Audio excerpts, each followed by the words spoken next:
অভ্যর্থনা। সিকান্দার রাজা বললেন, তুমি আমার বন্ধু হবে। শাহিন আফ্রিদি বললেন, আমি তোমাকে ভালোবাসি। আর এভাবেই বাংলায় কথা বলে বন্ধু পাকিয়ে নিলেন সিকান্দার রাজা। রিশাদ হোসাইনও সায় দিয়ে হাত মিলিয়ে নিলেন। পাকিস্তান সুপার লিগ PHL খেলতে ইতিমধ্যে পাকিস্তানে পৌঁছেছেন বাংলাদেশি লেগ স্পিনার রিশাদ হোসেন। আসন্ন আসরে লাহোর কালান্দার্সের হয়ে খেলবেন তিনি। আর পাকিস্তানে পা রাখতে পেয়েছেন হৃদয় ছোঁয়া এক অভ্যর্থনা, তাও আবার বাংলায়।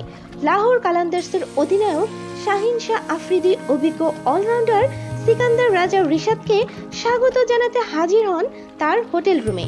দরজা খুলতেই সিকান্দার রাজা ভাঙা বাংলায় হেসে বলেন, তুমি আমার বন্ধু হবে এবং শাহিন ভাইয়েরও। দরজার বাইরে রিশাদের সঙ্গে পরিচিত হন সামিন রানাও। এই মুহূর্তটি নিয়ে রিশাদ লেখেন, চমৎকার এক অভ্যর্থনা। লাহোর কালান্দার্স পরিবারের অংশ হতে পেরে গর্বিত। আগামী 11 এপ্রিল শুরু হচ্ছে PSL।